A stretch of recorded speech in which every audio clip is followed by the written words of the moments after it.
Hello you fantastic people and welcome back to Borderlands 3. I hope you guys are all doing well. In this video I've got another exciting, super keen one to bring to you guys today. It's my level 65 Mayhem 10 Gamma Flak build. This thing is an absolute monster at all mobbing situations. It does bossing as well, but it's primarily focused around the takedowns or just any mobbing situation in this game. This thing is an absolute tank and it is practically invincible with multiple different strats. You can use a combo of them, you could use just one of them, and it'll be super strong regardless of how many you use. So if you guys want to do the takedowns with flak, this is by far the easiest way to do it. Oh yeah, and before we get too far into the video, I'd just like to say a huge thank you for 15,000 subs on the channel. That's absolutely crazy. Thank you so much for all the love and support on the Borderlands 3 videos. About a year ago, Borderlands 3 just came out, and I'm pretty sure we had about 300 subs on the channel, which is actually crazy to think about. So thank you so much for everybody who's already smashed subscribe. If you guys haven't and you're watching this video and you do find it helpful and enjoyable, feel free to smash subscribe. I'd really appreciate it. But yeah, you definitely don't need any god roll items for this build to work, and you definitely don't need any DLCs for this to work either. If you have DLCs,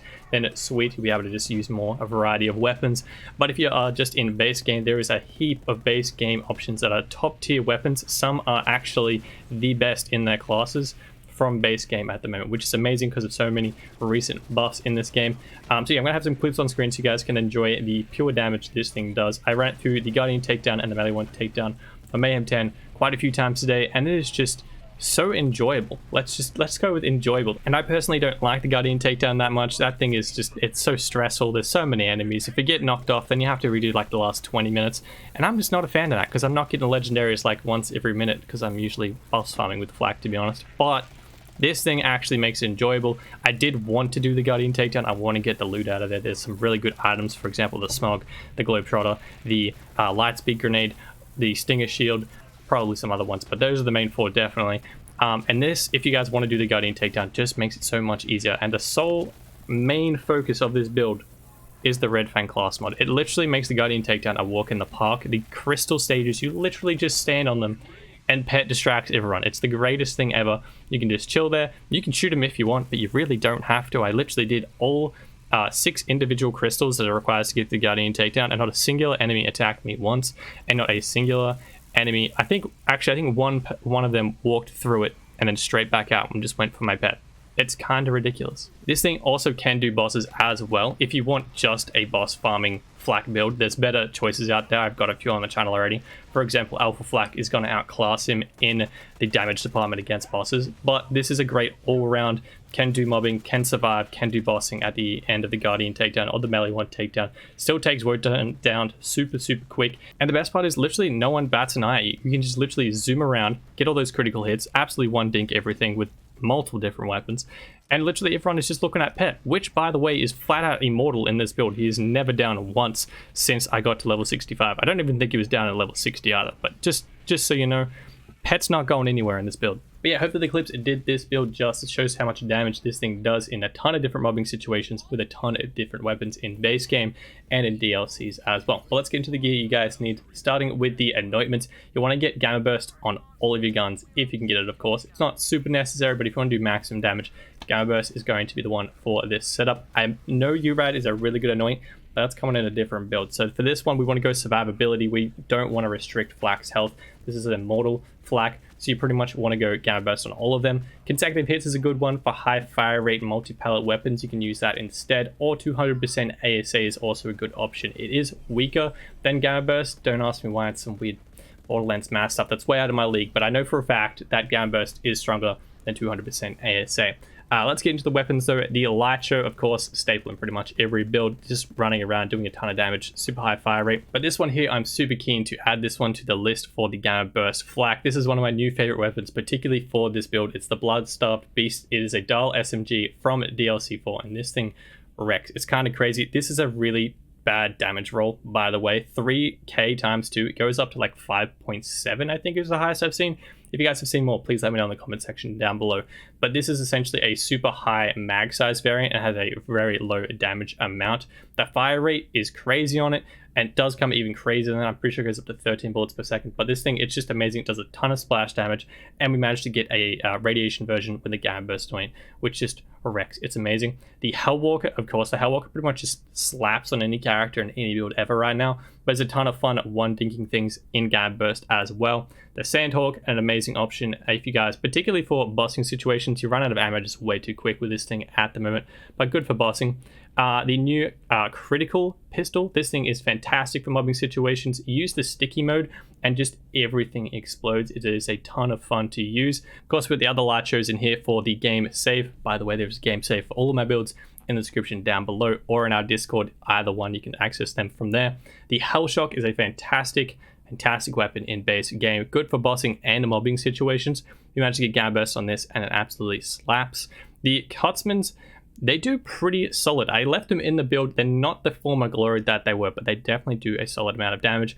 We've got a consecutive hits corrosive one. Like I said, the other one was a super low variant. This one is a lot higher, 4.7 times 2, but it's only got consecutive hits, so the Gamma Burst it does work out a little stronger than it.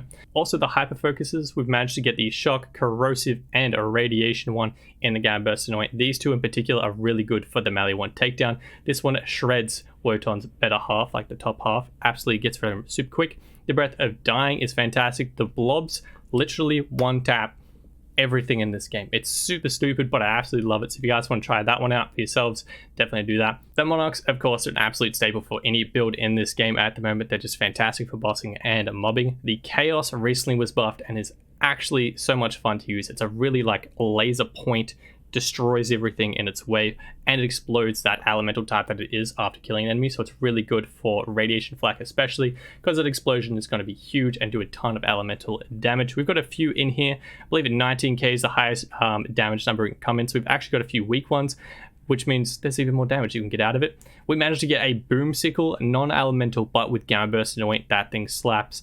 The Damned, this is a non-elemental, not a great variation, but it does do a ton of damage. So if you guys want to find yourselves an even better version, I'd highly recommend it for this build. I left the OPQ system in here just for the save file if you guys want to mess around with it. It literally still does a ton of damage, even though it's 8 levels behind. That's how strong this gun was. Unfortunately, you can't obtain it anymore other than from trading or game saves.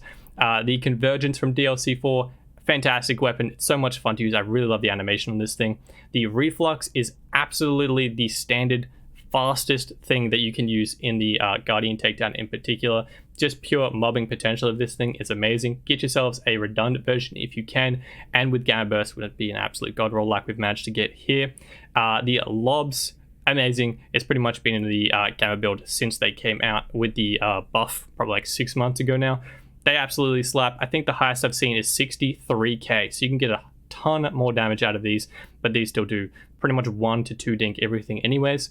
The Major Kong is fantastic. It is made for bossing, mobbing, it doesn't matter. We literally ran it just in the melee one takedown yesterday, only using the Major Kong, and everything, nothing sort of chance. It's hilarious. The Prime Sniper Rifle, as well as the Lyuda, if you guys can get Gamma Burst or 200% ASA, these are really good for mobbing and bossing situations as well, to be honest. This one particularly for mobbing, they have really cool fire, like meteor type thing, kind of like the Tig's Boom that come down and just blow up the area, which is awesome. The Plague Bearer, really good for just absolutely room clearing. Use this on the bridge of the melee one takedown. Nothing is standing a chance. Now, as for shield, this is the first optional thing you guys can do if you want a ton of survivability. It works with any character. If you chuck on a Transformer and use Pool Party, you're practically immortal. It's kind of fantastic because the Transformer has a really cool ability of absorbing all shock damage as like into the capacity of the shield, like it charges your shield. If you use a Transformer with Pool Party, whenever you break an enemy's shield, it shoots like an electric bubble on the ground and there's just a pool, which is supposed to damage you, but if you're using a Transformer, you just run into the shock puddles and it literally charges your shield. Practically makes you immortal if you're standing on one, which is really, really good. If you guys don't need that or want to try a different shield, I'd recommend a Stopgap. They're really good. Bullet Absorb, immunity phases. You get a ton of different rolls on these for reload speed, melee damage, resistance to the last damage, 17% for the last 3 seconds. That's a really good one.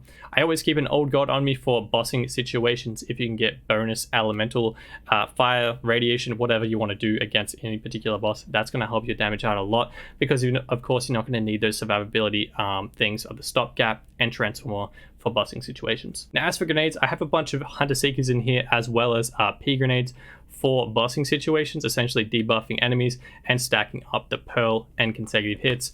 Other than that, I didn't really know what to do for the mobbing situations because I never really used grenades in this game, but I had a light show from the other build with the Rack Attack class mod thing. and I thought I'd chuck it on here. Lightspeed is actually a really awesome grenade to mess around with just in general mobbing situations without any real bonuses. It just tracks all the enemies, it blows up a ton of them. For small melee one guys, it one dinks them. It's a lot of fun. If you guys want something to grind for, it is really difficult to acquire, but if you want a top tier grenade, that's the one you guys definitely want to use. Now, as for class mod, Red Fang is the one to go for. It is the best choice easily for this build. It literally makes the Guardian takedown a walk in the park. That is how we can do the crystal stages, by literally just standing there, and Pet just goes for a run and just takes all the enemies with him. It's kind of fantastic. As for skill points, the only one you really need in there is 1 point in He Bites. The rest don't really matter too much. You could try and get some points into the green perk if you want. It just means Gamma Burst will come back faster, but realistically they're not going to affect the build too much. Now, as for passives, we pretty much have one for every situation. The one on the left over there is for our Jacob shotguns. The Hellwalker one dinks pretty much everything. With that class mod, we've got Hyperion weapons, we have dial weapons, we have assault rifles in general, and this one is pretty much my general one, which I pretty much had on for all of the clips. If you're using multiple different types of weapons, just to have an average 50% bonus weapon damage across the board. Now, as for artifact, of course the Pearl is the best option for pretty much every build ever in this game, unfortunately, because it is the strongest one. But if you guys don't have DLC, don't stress, there's a ton of different options. I'd highly recommend a Snowdrift Auto Idle if you guys are lacking on the survivability. Snowdrift means you can dodge a lot of shots. Auto Idle gets health back into your system just for killing enemies. Or a Snowdrift Victory Rush will increase your damage as well as helping you survive. Or an Atom Bomb Victory Rush increases your radiation aura explosion, I forget, it does more radiation damage at least, plus you have the Victory Rush bonus damage there as well. The other one I always keep on me, particularly for this build, if you're running the Guardian Takedown, keep a cut personal launch pad on you all the time. It essentially allows you to jump in the air, slam on the ground, and those rockets will come out and fill the ammo in your gun that you are holding, which happens all the time, and we did it pretty much every time in the Guardian Takedown because they're so damn tanky, we run out of ammo. Now, as for Mayhem modifiers, these aren't exactly perfect. I can never get them perfect because it literally takes 45 minutes to roll them and I still don't get what I want, but this is pretty close to what you want for this build. Body system is annoying. I personally don't like it. I usually use Holy Crit for all my builds, but it doesn't make sense for Gamma Flak because of all the radiation explosions. You're going to lose a ton of your damage if you use that one. So I'd recommend Body System or Post-Mortem if you can deal with the scary skulls running at you. Pool Party is a fantastic choice if you're using that Transformer trick. Otherwise, go for Drone Ranger. That one's a good neutral one, as well as Healy Avenger for the exact same reason. They don't really heal enemies in time. You can just kill everything before that happens and it won't really affect you. As for an easy modifier, literally just go anything you want. I took Galaxy Brain off just so I could actually kill Grave Ward in a reasonable amount of time.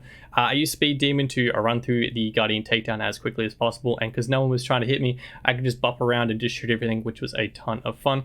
Other than that, honestly, just try and find something that is as neutral as possible. Definitely don't do the radiation immunity one. That'll break the build. Other than that, pretty much just go wild with them. Now for the good stuff, the level 65 skill tree, which I'm super keen to show you guys. Starting off in the blue tree, of course, you want to go Gamma Burst. You want to go Empathetic Rage for 20% increased damage whilst in Gamma Burst, which is pretty much all the time. Then you can go Burst Aid if you guys need the survivability. For essentially wherever you do the rift thing, you have a spot you can stand and literally get 20% of your max health per second. You're flat out immortal if you're standing there. As for skill points, put 3 points into Persistent Hunter, increase gun damage, action skill duration in particular. You want to keep Gamma Burst open as long as possible and as much as possible, so definitely put 3 points there. For the next two, I put 2 in Ferocity for increased pet damage, and we already have an extra 2 from the particular class mod on at the moment. Put 5 points in Frenzy. This is a huge amount of damage from Blue Tree. That is 40% at max stacks, and that is happening all the damn time in any mobbing situation, in particular with He Bites. That's why you want one on your class mod, because whenever Pet is hit by an enemy, it reflects bullets back at whatever enemy it shot, and that will stack Frenzy for you. So if you're using a melee pet like the Spider Ant or the Skag we have on at the moment, they don't stack it themselves very well because they are melee pets, or their range shots are very, very slow. So using He Bites stacks that instantly because so many things are attacking them, particularly with Red Fang. Literally everything is attacking them. Now for some serious survivability, Who rescued Who, putting 5 points in there. Essentially whenever you're dealing damage, you're healing Pet, and likewise the other way around. Put 5 points into Barbaric Yelp. That increases Pet bonuses by 200%, which is super, super strong. It's a huge ability in Blue Tree.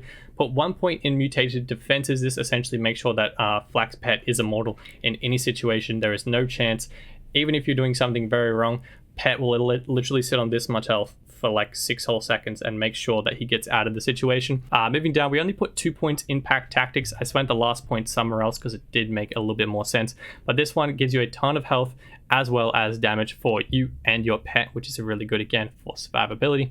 Moving over to green tree, this is the best thing ever. Now that we have those extra points, we can make it down. Particularly my favorite one is lick the wounds. It's my main problem I didn't like about our flak build in Gamma Burst. Whenever we went down from a stupid thing like a barrel or an M10 rocket launcher and everybody left for some reason, because that's Borderlands for you, nothing could get us up. And if you're in a Guardian takedown that happens, that is super annoying. So now Pet can pick you up in those situations. To get down there though, should probably explain 5 points in Furious Attack. Literally hitting enemies gives you more damage. Fire rate is really helpful, more damage per second. We have 2 points in Eager to Impress just from our class mod. You don't need that. You can have more if you want. It's essentially getting your Gamma Burst back as quickly as possible just for killing things. And then we also put 3 points in Turn, Tail, and Run. I put all the points in Red Tree, Blue Tree, and then got down to Lick the Wounds.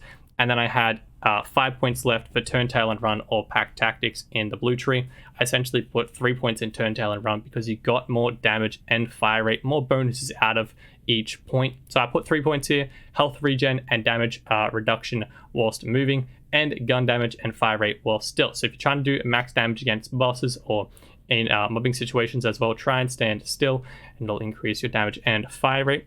Moving over to a Red Tree, this thing took me a hot minute if I'm going to be honest, but starting with Leave No Trace, put 3 points here for increased bullets back into mag, particularly when using shotguns like the Hellwalker. You want to make sure that's putting bullets back in there as quickly as possible. You don't want to have to reload all the time, as well as the reflux. That's really helpful for that in the Guardian takedown. Interplanetary Stalker, put 5 points in there. It's a really good flak kill skill, gets you a ton of damage. Moves you down to Hunter's Eye. Now I only put 2 points in here, which is a little weird. I don't usually only put 2 points, either spec it or don't spec it, but I figured it was worth putting a few in there. You can change these up to your preference. I put all 5 points in Second Intention because I hate reloading, and I use the reflux so much in the Guardian takedown. With this build, reloading essentially just annoys me. So I put 5 points in there and it reduced our damage a little bit, particularly against humans, robots, and beasts. But I thought it was worth it. If you guys want to take the 3 points out, put it in there, you're more than welcome to. You can put 3 points into head count if you'd like as well. That'll get your action skill cooldown pretty much immediately. It's really good because you don't want to be out of Gamma Burst with this build, because as soon as that happens, everything goes for you and you no longer have really any health regen or any damage, and that's really scary. So try and get action skill back as quickly as possible. Put 3 points into Big Game, pretty much just a staple for Red Tree. Then put 3 points in Most Dangerous Game. Flak's strongest kill skill, gets you a ton of damage, crit damage, handling, pet damage, all for 120 seconds, which will last you pretty much any takedown situation, and you're always going to have that up. Put 1 point into a super cheap 15% critical hit damage, which will eventually get you down to this one right here. The Red Tree Capstone Megabore, 20% chance to hit a critical hit anywhere on an enemy's body. Is really good for things like the Monarch, which is super widespread. The Hellwalker, anything like that. It's going to get yourself your action skill cooldown really quick, and Leave No Trace has more chances to proc because Megabore is hitting crits for you, even if you're not hitting the crits. Now the last thing, the pet choice. This is a big one, particularly for what you're trying to do in the game. My favorite one, the choice I would recommend, is the Great Horn Skag. This thing, when you use 5 points in Barbaric Yelp, will amp the bonuses on them. It does the exact same for all the pets. If it doesn't come up straight away, by the way, just get out of the inventory and then go back in and it'll come up. It's a little bug with it. But it'll show 15% damage and 30% gun damage eventually. That's how much you're getting just for speccing this pet. That's a crazy 45% bonus. You also get now 30% bonus elemental damage and 3% max health regen per second from using the Spider Ant Scorcher. I prefer the Great Horn Skag, of course, just because it has purely more damage. But if you guys are struggling with survivability somehow still with this build, if you used all the other strats, then go the Spider Ant Scorcher because you're going to get an extra 3% health regen per second, which is a substantial amount. Now, unfortunately, we don't have the Jabba due to 1 point we need to spend in here extra. If you guys intend on using this as a boss farming build, just like you want to do Graveyard on a loop or Tyrene on a loop, Heat Bites probably won't stack fast enough using the other pets. So if you want to take a point out of Pack Tactics, put it somewhere here in Green Tree, maybe a point in health or something. That'll unlock the Gunslinger Jabba. He's a lot faster at stacking Frenzy just by himself. That'll get you that extra 40% bonus damage practically straight away in the Grave Ward fight, and you'll do a ton more damage. You will lose a little bit from the pet, but you will eventually get 15 out of the Gunslinger Jabba and 40% from the frenzy stacks, so total of 55 damage, which does outclass the Skag as a bossing companion. But yeah, that is everything I have for my level 65 Mayhem 10 Gamma Flak build. If you guys did enjoy this video, feel free to smash subscribe it down below. I'd really appreciate it. If you guys want to hit that bell as well, YouTube will notify you for whenever I post a video. But a ton more builds coming out on the channel. There's already a ton already out if you guys want to check out those as well. If you guys want to help me out even more, you can smash that like button down below. Share the video if you'd like. That would be awesome. If you guys want to leave any comments, if you have any questions or suggestions for builds or this build or anything like that, I'd love to hear them down below. If you guys want to check us out over on Twitch, I live stream every day just after I post my YouTube videos. We make builds, find cool buff, new weapons, and just hang out and have a good time with chat. That's linked down below. Just search CodyMQ on Twitch. And other than that, I hope you guys have a fantastic day. I shall see you guys in the next video and I'll live stream. Till then, adios.